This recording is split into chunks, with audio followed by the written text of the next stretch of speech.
Hello, everyone. I'm Lisa Burwell, your host of V Speaks Conversations with Heart and Soul. This new platform that we started a couple of years ago is a sister to our magazine, V Magazine, that we are now entering our 15th year publishing. I love this platform because it's so much more enriching, and the connectivity that you can have with speaking with someone in person is far above what the printed pages can offer, but both are great together. And my guest today is Mallory Ervin, who is a 2-time author, 3-time contestant in the Amazing Race, Miss Kentucky, competing in the Miss America pageant, and now operating and founding a global lifestyle brand, Living Fully, with the podcast that bears the same name. And there are so much more. I am so excited about this interview. Mallory, thank you so much for taking the time. And I have no idea how you have time to do anything that you're doing. I feel the same about you.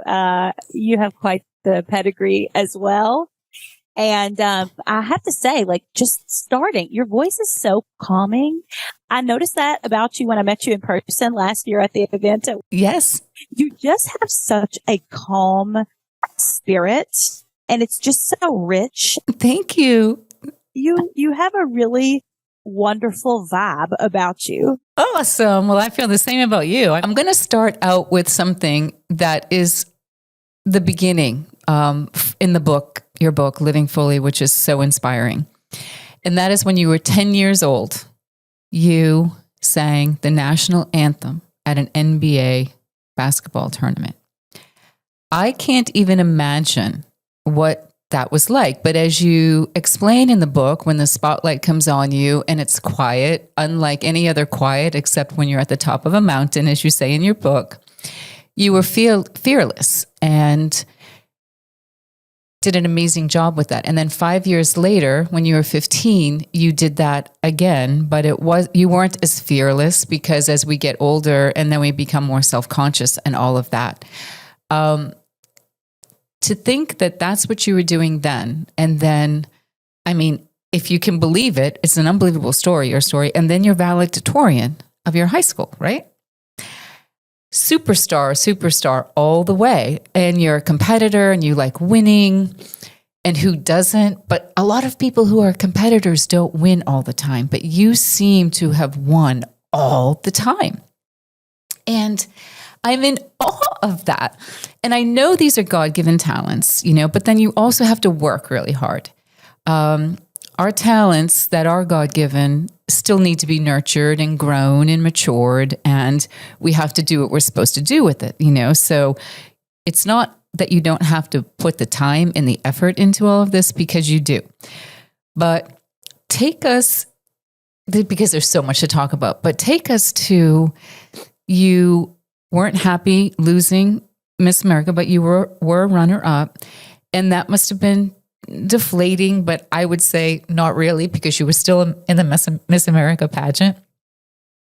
And then somebody from Survivor comes up to you, a scouting agent, and they want you to be on Survivor, and you have the wherewithal to say no, because that's not in your wheelhouse right there. You don't want to do that.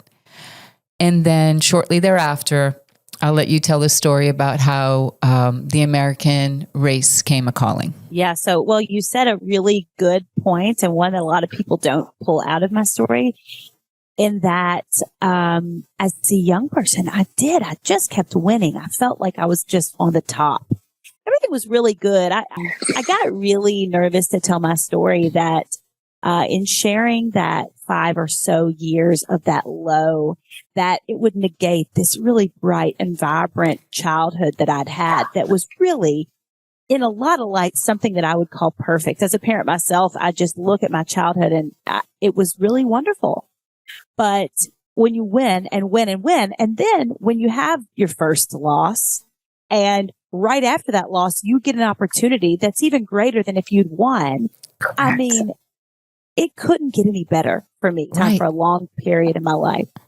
And for a long time, I thought that's what living fully was. I thought this is just it, all of this success and all these accolades, and finding joy from that, and being such a superstar in this tiny hometown that I was from in Western Kentucky, very rural community that I grew up in. And that, Lisa, was the beginning of what really brought me to the platform that I have now, because that was the beginning of this kind of, this crumbling portion of my life. The Amazing Race, like you just said, after I did Miss America, I was runner-up in Miss America in 2010. And then I walked off that stage and literally was handed an opportunity that I could only have dreamed of. So I'm in my early 20s and it's just like, bam, bam, bam, like awesome, awesome, awesome. So also, you know, like I was really I was a pillar in my community, even at a young age. Like I was just, people knew who I was in my hometown and they supported me and cheered me on. So I leave this tiny town and then I'm on national TV doing Miss America and I'm Miss Kentucky, followed by, in succession, one season of The Amazing Race with my dad, which is on CBS Sunday nights. Everybody sees it. My community, every community of anyone I've ever known in my life. And then as soon as we lost The Amazing Race the first time, we were immediately cast for an all-star season because we were fan favorites. So before that season even aired, this is all in 2010, I'm filming another season of a national television show that will be aired to all the people who have loved and supported me my whole life. How did you do the third season? How did that happen? So you did the 2, but then a few years later, they did another all-star season. And my dad, I can't remember exactly how it happened like this, but my dad, not recently, but when he turned 60, got really into climbing mountains, like big climbing mountains. He did the 7 summits. He just completed that. Only like less than 500 people in the history of the world have ever summited the highest peak on. Wow. Your mom must be very patient. Oh, she hates it. Okay. It's terrible. Okay. Like, I wish you would stop. So he was doing something and they paired me with another partner and that season didn't do well. That was, I was struggling in my life during that season also. So that was when the high had started kind of going low. And, you know, it's what we all strive for, to achieve our goals and to manifest these things in our lives and celebrate our wins. But when we become defined by wins only or public accolades only, or especially when we start to define ourselves and happiness by those things only, that's when life can start to unravel and unravel very quickly. The thing is about your story, though, most people don't have that many successes. That was an unusual amount of successes for a very long period of time. So yes, that's what people and humans probably would do gravitate toward, but not too many people have felt what you felt, the high of it all for so long, being on top. As much as I am beyond in awe and impressed about all that you've done, I would have to say that the part about your book that made the biggest impact on me was your low period. Because the vulnerability and the honesty that you shared that story with is, I respect it so much because you didn't sugarcoat it. And that must have been, it was just vulnerable. And most people can't be that vulnerable. But that is the impact I think that your book has. Because we all go through life's challenges, trials, and tribulations. And when we're in a marketing world, like we both are, where you're presenting yourself as a brand or a product, it is hard to tell the backstory if the backstory isn't maybe matching your brand. But it does match yours because yours is an honest brand. And so kudos to you for that, because it gave me so much, the resurrection story, you're down and out, life's challenges. It's a movie, it's definitely a story of the comeback kid, and you sure came back with this empire that you have. And that's amazing. And, I think it's the credit to basically living out your life, that you're a believer and you're close to God and He's helping you every step of the way, but your story is going to help more people for what you went through on the downside than most likely even on the upside. You're exactly right. I struggled with, I didn't struggle with telling the story. I knew that I had to tell the story. I was starting to get messages from people saying things like, I wish I could have a life like yours, or, I wish that I could wake up the way that you seem to wake up, or like find this joy. I just feel this and this and this in my life.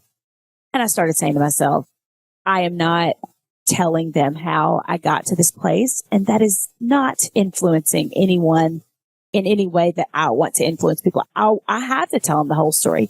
And I was existing successfully in an online space for years before I told my story. Very big also about, I try not to teach while I'm learning things. And I wanted to make sure, I'm almost 9 years in sobriety now.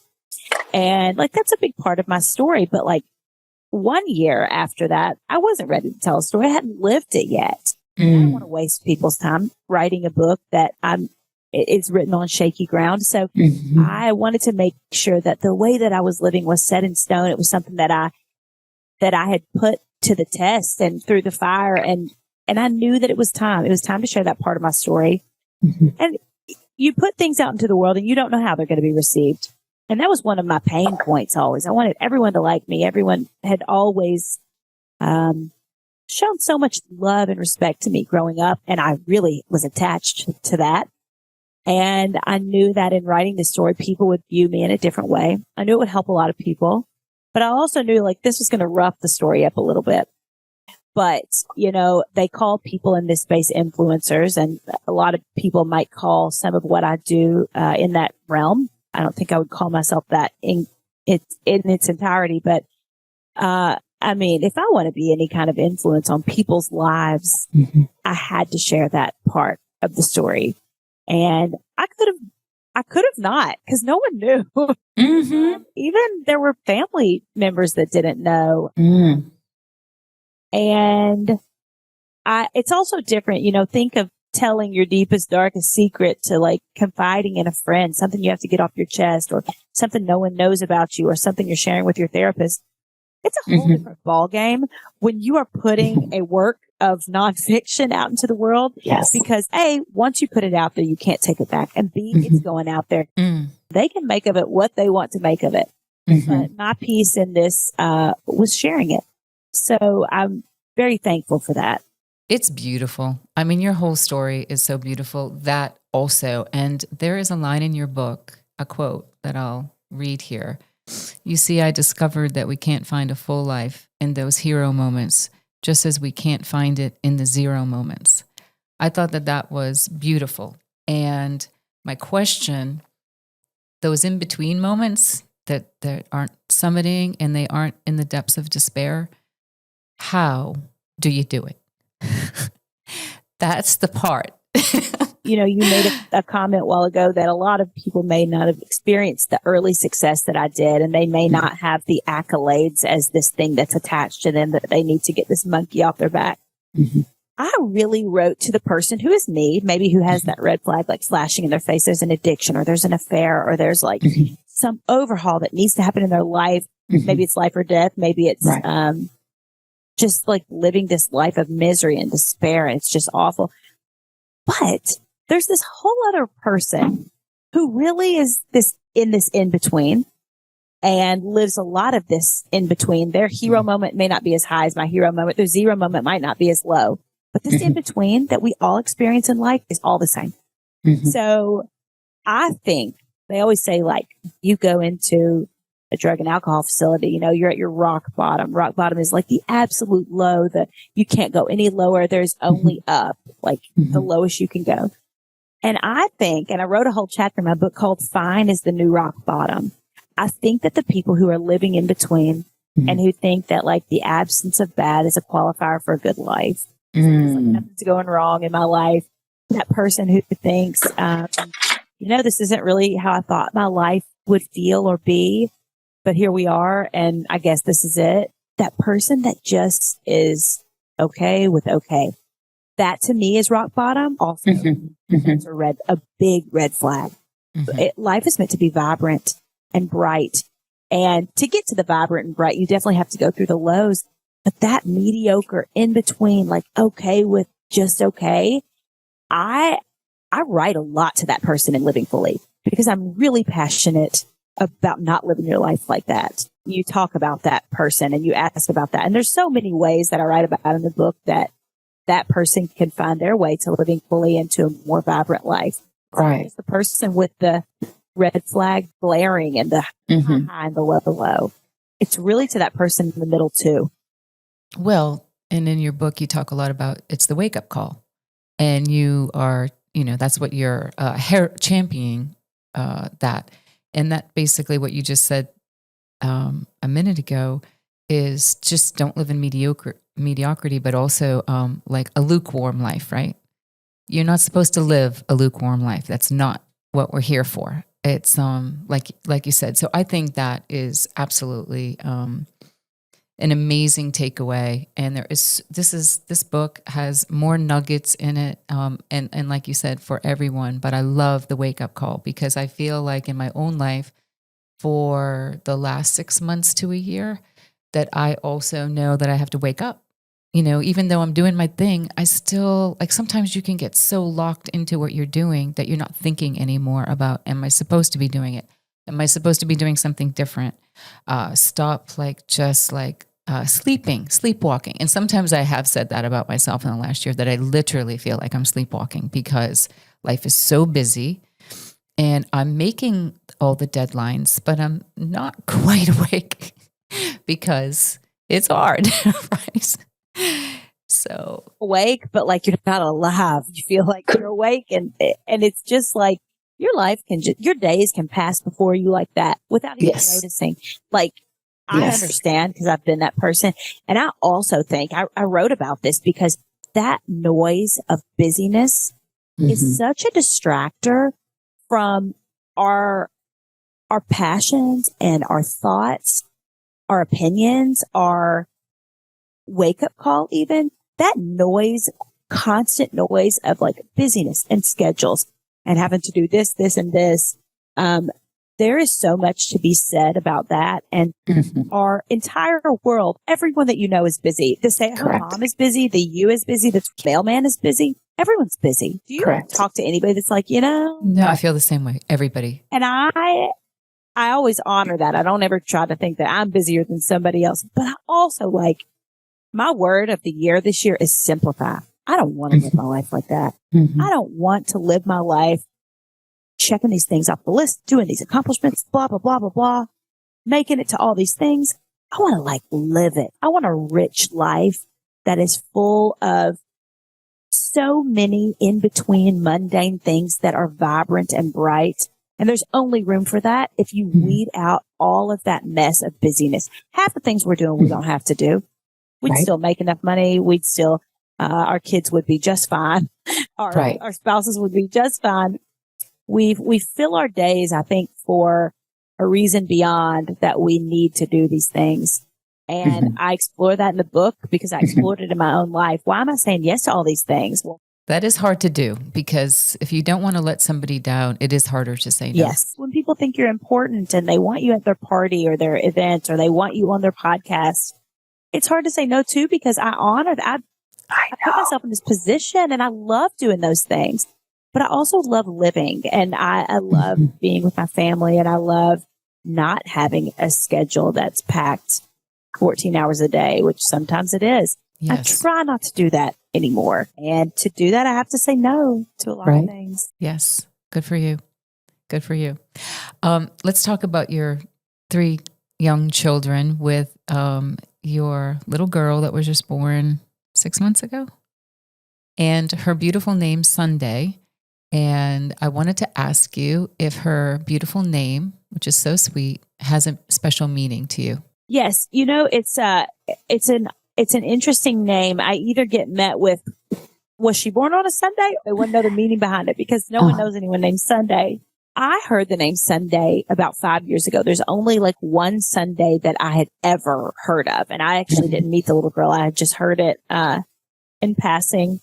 And at first it like took me by it was just, I was like, her name's Sunday. And then I fell in love with this name. And, we had this name as our girl name when we had my first son, Ford. Didn't get to use it. We had this name as our girl name when we had our second son, Shepherd. And we never found out what our children are. And we had a girl name and a boy name. And then, they pull a girl out on the 24th. And we just knew that was her name. A, because it was a name that we liked, but B, it had taken on this meaning. So, between Shepherd and Sunday, I had 4 miscarriages. So it was my 7th pregnancy. Oh, sorry. So sorry. It's okay. It led me to her. So I'll write about that in my new book, what I experienced with that. And then, as I was giving birth, literally, my dad summited the 7th of his 7 summits.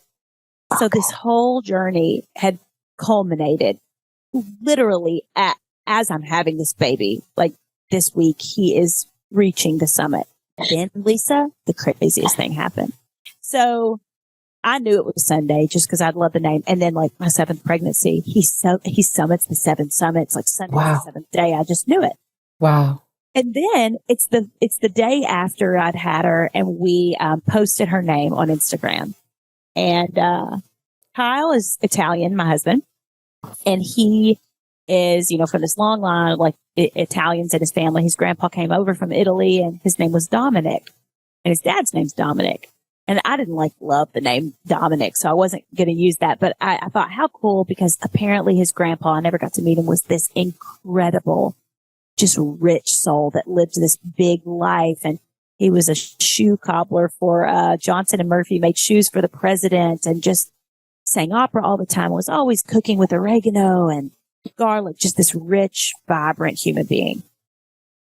And someone commented when I said her name was Sunday. Gosh, this makes me cry. Someone commented, my name is Sunday in Italian, but the Italian word for Sunday is Domenica. No way. Was such a confirmation. We Googled it. We were like, there's absolutely no way that people comment things and they're sometimes approved, sometimes they're not. And it was just such a peaceful moment where we just realized that this man that I'd never met was like a part of her name. And that was just meant to be. And then his middle name is Blaze. My sister lost a baby. He was a month old when he passed away, and he had a heart defect. And that was her first child. She has another child now, but his name was Blaze. And they always thought that it would be too painful to use the name again. And I wanted to carry it on in our family. So her middle name is Blaze. Wow. She has a lot to live up to, big shoes to fill, which I'm sure she will with a mama like you. Wow. How exciting. I think that the same-sex parent is such a, it's really like your ultimate icon. So much modeled after a mother when you're a daughter. I feel like having a girl really made me I got to straighten up every part of my life because somebody's really watching. Oh my gosh, so sweet. So we met you in April last year when you were pregnant. And yes, signing the book at Willow here in 30 Avenue. And it was so sweet. And I love these pictures from that day. I don't know if you ever saw it in the magazine. That was a great afternoon. And it's so fun that from that day that we're talking now and that you're going to be our cover girl, which we're really excited about. You know what's a funny full circle thing too? Well, first off, every magazine cover that I get is like the biggest deal in my entire life. I am so excited to do this. It's such an honor, especially to be on this particular issue. And it's so funny that I met you too at Willow, and this journey of mine in this space, becoming this lifestyle entrepreneur. The way that I got started was really in beauty and fashion. And, you start and it's not like you have these outrageous budgets to begin these things. So you rely a lot on boutiques, taking a chance on you and, letting you, visit their stores and maybe shoot in their clothes or whatever. And Willow was probably the first store to let me do that. I had just kind of got my footing. My YouTube channel was doing really well. And we were in Florida. And I did I was wearing Willow clothes. This was 7 years ago, probably. Yeah. And here we are, like doing an event at Willow, and I meet you there and doing this magazine cover and for a magazine in a place that's really special to me that I've gone back and forth to for years and 15 years. And it's really a full circle, really cool. That's awesome. Moments. Well, Willow does have the best clothes, and that is an uptown boutique. So even 7 years ago, I mean, they were on the cutting edge just as they are right now. So that was a good marriage for you and for them as well. So we're so excited. So we'll be seeing you soon, and we'll talk about that more. Talk a little bit about, as we're getting ready to close out, your new book that I believe debuts in February, All In. What is that? So Living Fully was really my big, heavy, this is my story. These are the principles I live by that I feel if you implement these in your life, you will live a full life.